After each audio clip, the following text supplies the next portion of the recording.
The Oppo Find X6 Pro is clearly Oppo's best flagship device of the year so far, but it will most likely remain a China exclusive.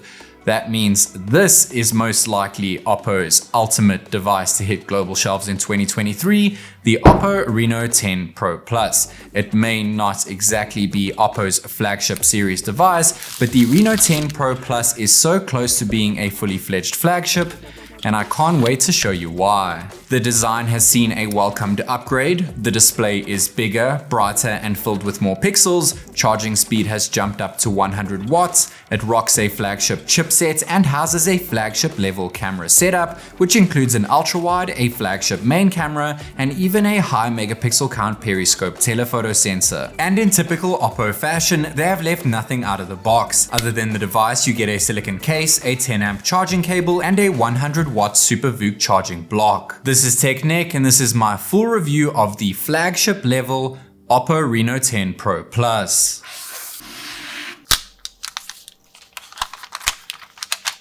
Usually the Pro Plus version of the Reno series doesn't make its way to the global market, but the Reno10 Pro Plus has now officially hit global shelves with a starting price of 3499 Malaysian ringgits, which works out to roughly $750 and is the exact same price the Reno 8 Pro launched for in the same market. It's been a while since Oppo have changed the design aesthetic of the Reno series, which they have now finally done, and I must say it looks absolutely gorgeous. The biggest change is no doubt the camera module, which now features a two-tone design made from glass and aluminum. Not only does it look incredible, but it's also now resistant to drops and corrosion. This unique camera module sits on a 3D curved glass back, which comes in two color options in the global market. You can either pick it up in the color which I have, that being glossy purple, or silvery gray, which has a matte-like finish, both of which match the colors of their plastic side frames. The device comes in at 8.28mm thick, which is slightly thicker than its predecessors,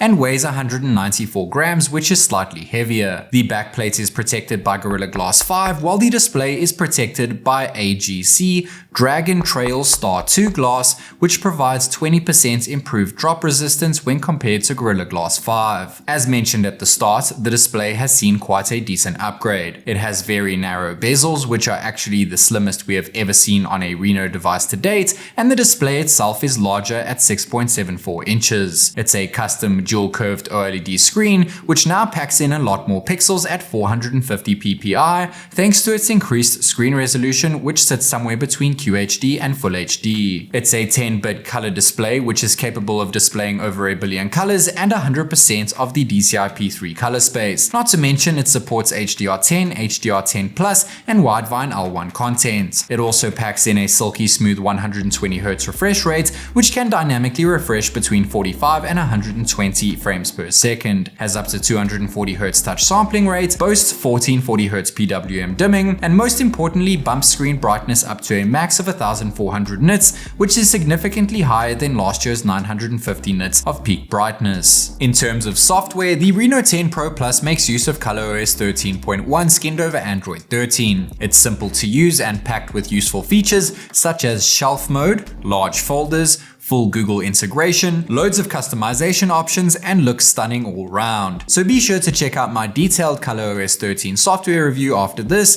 to see why this is one of my favorite Android skins around. And to keep things running is the same sized 4700 mAh battery that we saw inside the Oppo Reno 9 Pro, which is slightly larger than the 4500 mAh battery that the Oppo Reno 8 Pro had. We also have Oppo's battery health engine in here, which means that it boasts 1600 charge and discharge cycles, meaning that the battery health will only hit 80% after 4 years. And this time Oppo have included their new self-developed Super VOOC S power management chipset, which combines all charge and discharge components into one single chip. This significantly increases discharging and charging efficiency. Speaking of charging, Oppo have also increased wide charging speeds this year, bringing it all the way up to 100 watts as opposed to last year's 80 watts, and can now get to 50% in just 9.5 minutes and 100% in just 27 minutes. The Reno 10 Pro Plus also features an ultra-conductive cooling system with a 92% larger vapor chamber liquid cooling surface area when compared to the Reno 8 Pro. This new cooling system no doubt keeps its new flagship Snapdragon 8 Plus Gen 1 CPU at bay when running demanding apps such as benchmarks, so it's no surprise to see it perform phenomenally well across all different kinds of benchmarks. It is however worth mentioning that this is actually an underclocked version of the chipset,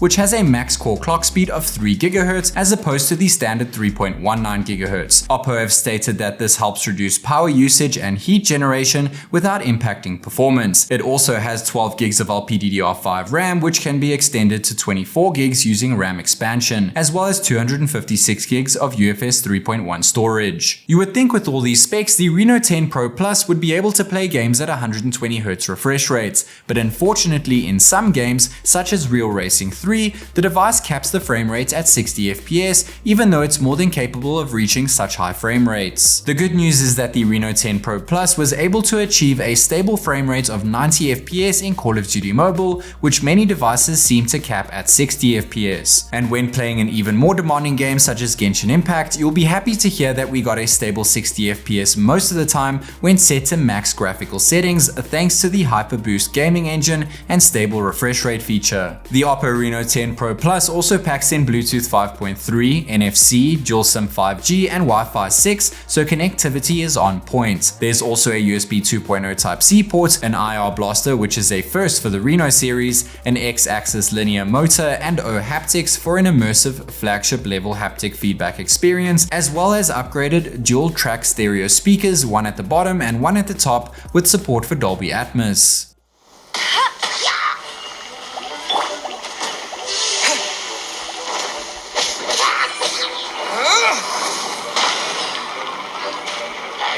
So the Oppo Reno 10 Pro Plus is a champion in terms of benchmarks, gaming and speaker quality, but this insanely well-balanced device is all about those cameras. So let's start things off with the selfie camera. The Reno 10 Pro Plus has a single punch hole notch at the top center of its screen, which utilizes the same camera as its predecessors, as well as the flagship Find X6 Pro. That being a 1 in 2.74 inch sized 32 megapixel Sony IMX709 RGBW sensor, which packs in autofocus, has an aperture of f2.4 and a focal length of 21mm, which does a great job in terms of color accuracy and detail, and you can now shoot in portrait mode at this focal length. It can also shift to a 25mm focal length for a more close-up shot. And portrait mode is also an option at this focal length, providing fantastic edge detection. So selfies come out more than decently in daylight. I mean, after all, this is the same sensor found inside the flagship Find X6 Pro. However, it would have been nice to see Oppo finally upgrade the selfie camera after having used the same sensor in the past few iterations of the Reno series. What's up guys, this is TechNick recording a 1080p 30fps portrait selfie video on the brand new Oppo Reno 10 Pro Plus. And this is the same 1080p 30fps selfie video but with portrait mode disabled.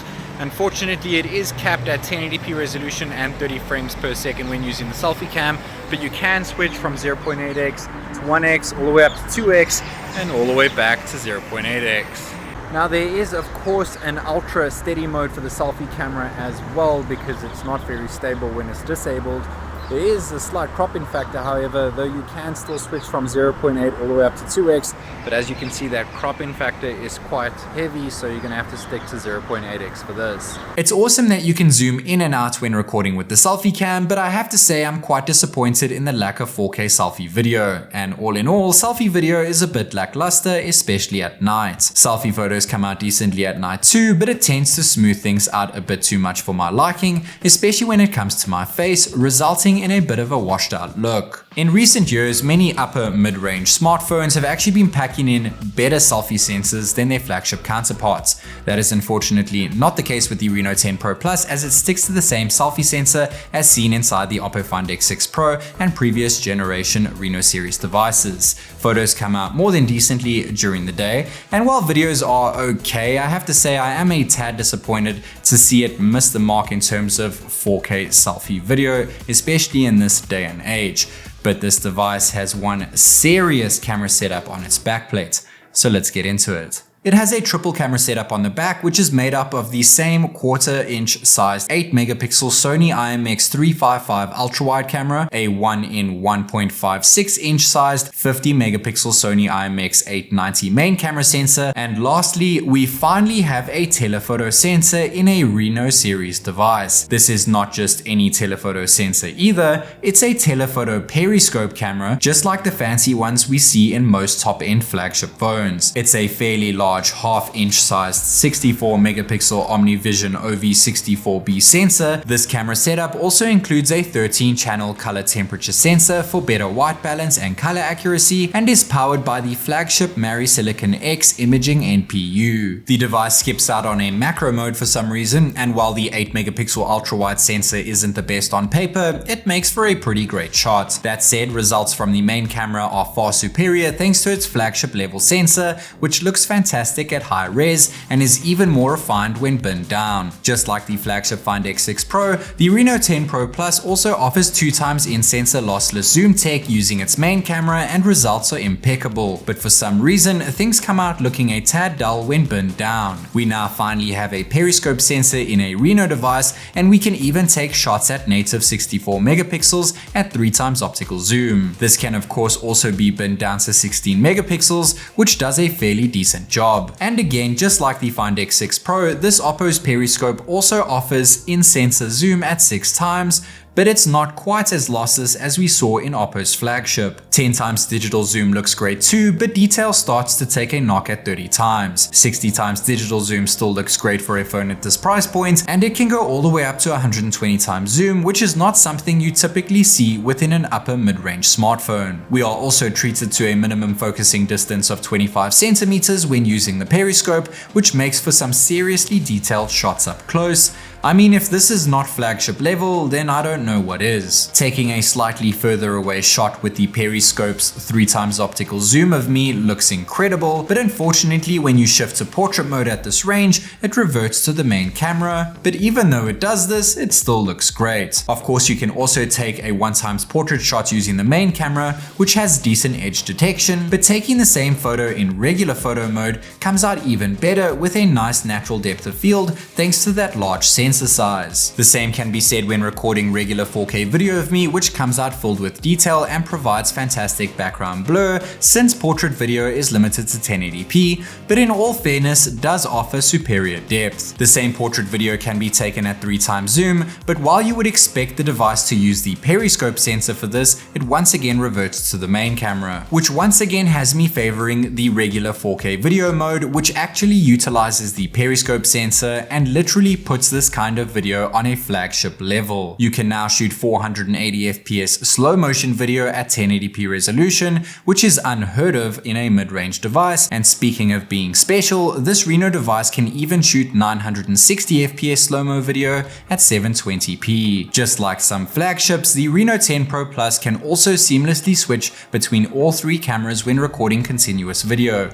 But unlike those flagships, this device caps it at 1080p. And that's because the ultra-wide camera is unfortunately limited to 1080p and 30 frames per second, which is probably its greatest weakness when it comes to its back cameras. The good news is that there is a 1080p 60fps ultra steady video mode option when using the main camera, and keeps things very stable even when running around. Not to mention we are treated to crispy 4K 60fps video when using the main camera, which is on par with some of the best smartphones around. Using the main to record 4K video at night comes out great too, but tends to suffer a bit from noise grain, which is honestly pretty normal. But again, the ultra-wide camera comes out very subpar when shooting video, especially at night. Using night mode to take photos had me very impressed even when taking an ultra-wide snap, but what really had me impressed was the insane amounts of detail and fantastic light noise handling when taking a night pic with the main camera. 2x lossless zoom looks good too, but not quite as good as it did during the day, and for some strange reason 3x zoom and even 6x zoom reverts to the main camera even though there is a telephoto sensor available. The periscope kicks in at 10x zoom and looks a lot better than the previous 6x zoom shots. 30x zoom comes out looking better than I was expecting, and while 60x zoom or even 120x zoom loses a lot of detail, it still retains a lot of detail at such a high zoom range. Using night mode to take a main photo of me looks insanely good, and the same can be said when switching to portrait mode,